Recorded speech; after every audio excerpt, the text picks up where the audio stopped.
असली सत्संग करूँ हाँ सुनने का बाद में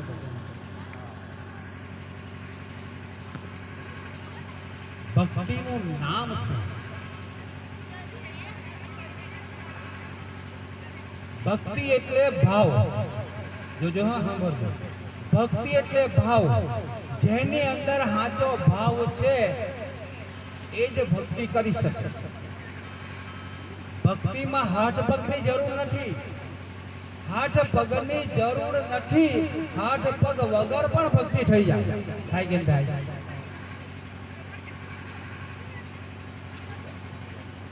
અપંગ લોકો અને હાથ પગની જરૂર પડતી હોય તો અપંગ લોકો કેવી રીતે ભક્તિ કરી શકે? જય શ્રી કૃષ્ણ. હવે શું બોલવાથી સાંભળવાથી ભક્તિ નહીં થાય. બોલવાથી અને સાંભળવાથી પણ ભક્તિ નહીં થાય. આ તો મૂંગા માણસ કેવી રીતે ભક્તિ કરી શકે? બોલવાથી ને સાંભળવાથી જો ભક્તિ થતી હોય તો જેણે ભગવાને કર્મ પ્રમાણે મૂંગા બનાવ્યા છે, બહેડા બનાવ્યા છે. સુરદાસ આંધળો હતો હા, તો એ ભક્તિ કરીને પરમાત્માને પામી ગયા. જય રામજી.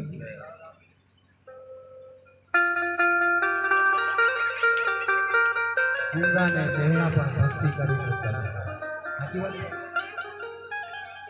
કોઈ માને કે હું બહુ સારું ભજન ગાઉં છું એટલે મારું કલ્યાણ થઈ જાય. નહીં, ભક્તિમાં બોલવાનું, સાંભળવાનું, એનાથી જો ભક્તિ થતી હોય તો મારા મૂંગાને આંધળા ક્યાં જાય?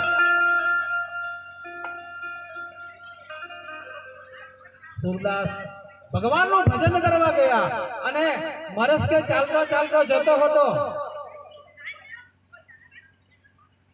ત્યારે સામે કૂવો આવે છે.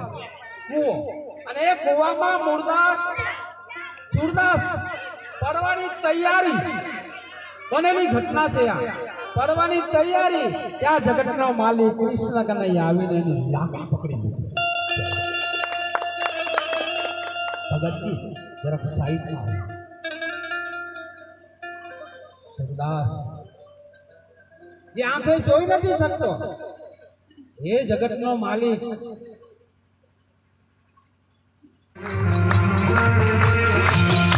ઉપર લે આવે, આરો નહીં લે આવે.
ईश्वर के सिवाय कहीं भी मन लगाया और हमारे ईश्वर આપણને જે પ્રકારે છોડતો ભગવાન કહે છે જો ભગવાન કેટલા દયાળુ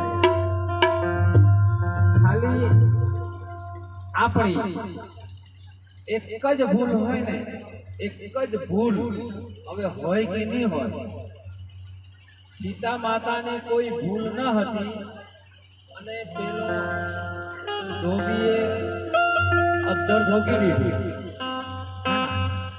આખો સમાજ સીતા માતાને ફેંકી દીધી જય રામજી કી હોય ને તમે પૂરેપૂરા ભૂલથી ભરેલા હોય અધમમાં અધમ હોય પાપીથી મહાપાપી હોય છતાં પર જો તું મારે શરણે આવે તો હું તારું કલ્યાણ કરવા ગમે જય રામ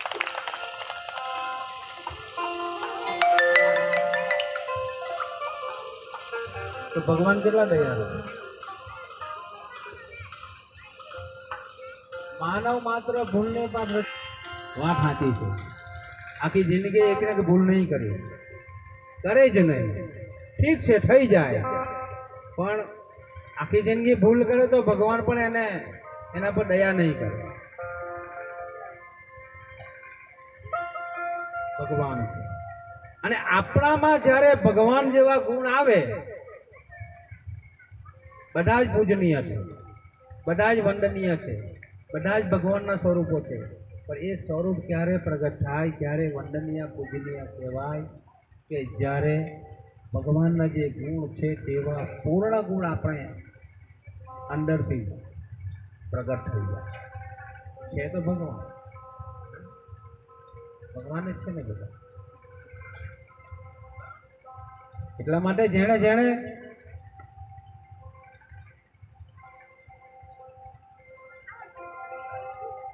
જેણે જેણે પોતાના દુર્ગુણોને સંપૂર્ણપણે પોતાના મનમાંથી ફેંકી દીધા છે સંપૂર્ણપણે પોતાના મનમાંથી દુર્ગુણોને ફેંકી દીધા છે અને એવા પ્યારા આત્મા ને બધામાં ભગવાન આપણને સામેવાળામાં ભૂલ દેખાય એટલે ભૂલ ઘણી છે આપણે જય રામ આપણે ભૂલ નહીં કરતા હોય તો ભૂલ દેખાય હવે જેવું અંદર પડેલું હોય તેવું દેખાય આંખે કમળા હોય તો બધું પીળું દેખાય એમ આપણે એ કેટેગરીના હોય એવું સામેવાળી વ્યક્તિમાં દેખાય જય રામ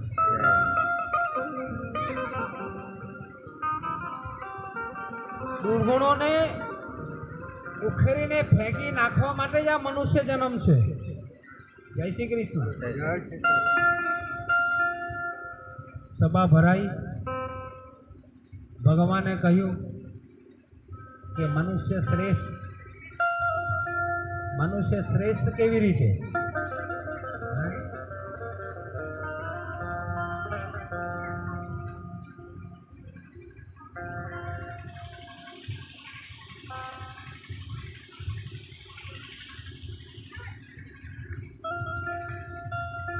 જોજો હા, પ્રાણીઓની સભા ભરાઈ, એમાં કે મનુષ્યને શ્રેષ્ઠ ગણવામાં આવ્યા, અમે હું ભૂલ કરી. જય રામજી કી. હાલા બધા ગયા ભગવાન પાસે. ભગવાન કે ભગવાન અમે હું ભૂલ કરી. તો જો માણસ થઈને સમજદાર વ્યક્તિનું નહીં માને તો એને ગધેડો કહે. જય રામજી કી. ગધેડામાં એટલી સમજ ના હોય કે ને, આખી પંચ બેરેલી હોય અને જો આ તો ગધેડો જેવો ચાલો કોઈ માનતો નથી, સાચી વાતનું માનતો નથી કઈ ગયું. અને તમે બહુ દાદાગીરીના પાવરવાળા હોય, હવે જવાની આ તો વાઘ જેવો છે કઈ ગયું. આ તો વાઘ જેવો છે ને, કટક કરતા હોય આ તો કાગરો જેવો છે ને, આવું બોલે ને આપણે. હા, એટલે માણસમાં આવા ગુણ હોય, વાઘ જેવા ને કાગરા જેવા ને ગધેડો જેવો, કારણ કે એ પ્રાણીમાં સમજ શક્તિ નથી, જ્યારે મનુષ્યમાં સમજ શક્તિ.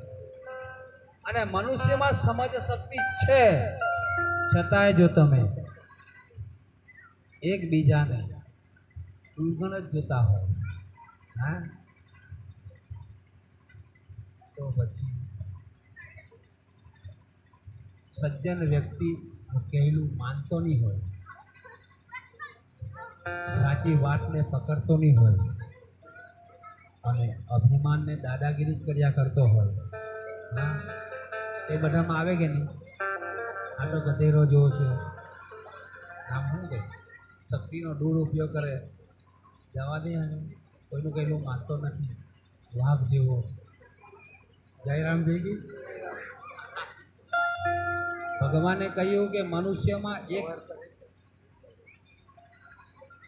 વિચારશીલ, વિકાસશીલ, પોતાના આત્માનું કલ્યાણ કેવી રીતે કરવું એ આ બધા પ્રાણીઓમાં અક્કલ નથી, પણ મનુષ્યમાં અક્કલ છે. એટલા માટે મનુષ્ય શ્રેષ્ઠ. જય રામજી કી. એટલે રામાયણમાં પણ કહ્યું બડા ભાગ્યમાં નું સદાન